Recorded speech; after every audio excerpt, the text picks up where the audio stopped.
Hello and welcome.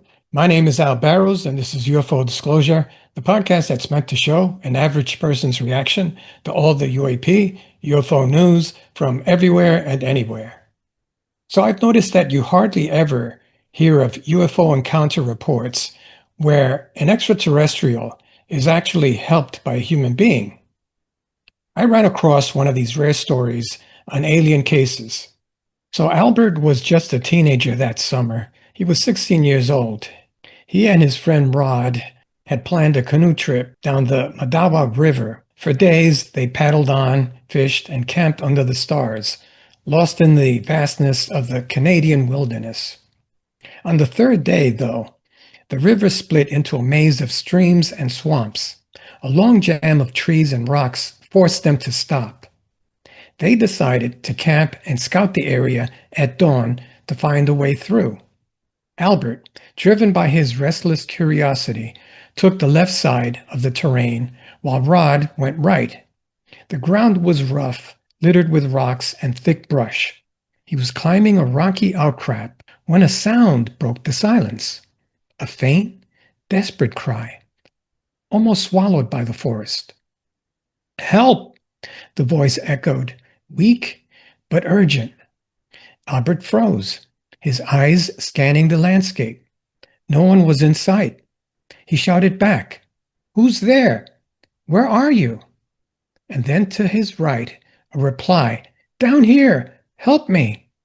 Albert's heart pounded. He rushed towards the voice, stumbling over roots and bushes until his eyes landed on a narrow crack in the rock, and there, trapped inside, was a young blond guy, his face pale with pain, one arm waving feebly. Without a second thought, Albert sprang into action. He had ropes from his climb and used his pocket knife to cut down a young tree, rigging up a makeshift lever. "Hang on, I'm getting you out," he yelled, working to free the stranger. With a hard yank, the guy slid out of the crevice, collapsing exhausted onto the ground. His legs were numb, his left hip and left leg bleeding, torn up by the rocks. He croaked out a request for water, and Albert dashed to the river, filling his old felt hat to quench the man's thirst. As he bandaged the wounds with torn pieces of his handkerchief, Albert noticed something odd. The stranger was wearing a tight silver gray suit that shimmered like silk but felt like leather. No buttons, no zippers, just a small panel of instruments on his chest, some buttons smashed, others blinking. "Who are you? What are you doing out here?" Albert asked, trying to stay cool. The man with a faint smile answered, "My name's Fred. I came to fish. My plane's parked downriver about 400 yards away in a clearing." Albert frowned. A plane? In this thick forest with no runway? But before he could dig deeper, Fred asked for help getting back to his aircraft. The terrain was treacherous and Fred could barely walk. That's when Fred made a weird request. "You've got to promise not to tell anyone about this, not even your friend. My dad built this plane. It's a secret experimental project." Albert, intrigued but moved by compassion, agreed. And so the two started down the winding path, Fred's arm slung over Albert's shoulder, the mystery growing with every step. The clearing was small, no more than 100 feet across, ringed by towering pines. Albert expected to see a biplane or something familiar, but what he found stopped him cold, his breath caught in his chest.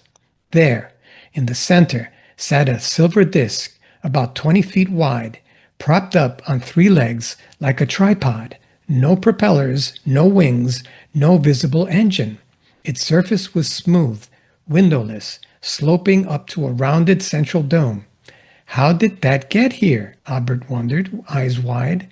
Fred, leaning on him, caught the shock. "Surprised?" he asked, almost teasing. Albert just nodded, speechless. They got closer, and Fred pressed a button on his suit's panel.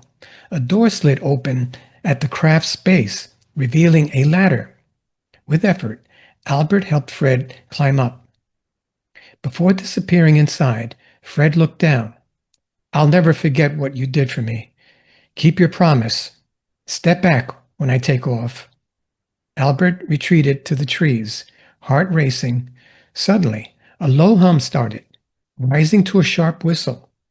The disc quivered slightly, its legs folded in, and it lifted off, hovering for a moment before shooting upward like a bullet, vanishing into the sky. Albert stood there alone, the forest silence creeping back. Was it real? He touched the ground, saw the broken branches, the blood-stained handkerchief. Yeah, it was real. But what had he just witnessed? Months went by. Albert returned to his normal life. But that encounter never left his mind. In December of 1920, a letter arrived. It invited him to lunch at the McAlpine Hotel. Eager, Albert went. In the lobby, a blond man, now in regular clothes, greeted him. You look different without the forest mud. It was Fred, or as he asked to be called, Zret. Over lunch, Zret dodged questions about the plane, but asked about Albert's life, his studies, his dreams. Then, in a quiet moment, he locked eyes with Albert and said, I'm not who you think I am. My real name's Zret. I'm not human. I come from Norca, a planet 12 light years from Earth, orbiting Taiti. Albert nearly dropped his fork. Zret went on. We're a small group here, watching humanity. We don't interfere.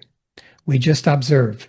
He explained that the panel on his suit, damaged in the fall, was his only way to call for help. Without Albert, he'd have died. You saved my life. That's why I chose you, to know the truth. Over the next few years, they met several times. Zret shared stories of Norca, a planet that became uninhabitable 14,000 years ago, forcing his people to explore space. They set up bases on Mars and Venus, but it was Earth where they found a temporary home, blending with early humans. For 5 decades, Albert and Zret kept in touch. Zret offered an alien's perspective on humanity, our progress, our mistakes, our search for meaning. In 1969, Albert published The Shocking Truth, a book blending his story with philosophical musings. He never chased fame or money. He just wanted the world to know. To UFO enthusiasts, Zret was a Nordic, a race of tall, blonde, blue-eyed beings tied to Pleiades or Taiti. Are they humanity's guides? Silent watchers? Albert believed that they were. So I chose this story because it's from the 1920s, decades before the Roswell crash. But could this have been an instance of a test pilot crashing his experimental craft? Or could Zred have really been a Nordic extraterrestrial, the type that had been allegedly guiding and looking over humanity over time? You never know. My name is Al Barrows. This has been UFO Disclosure. Please remember to like, share, and subscribe. Thanks.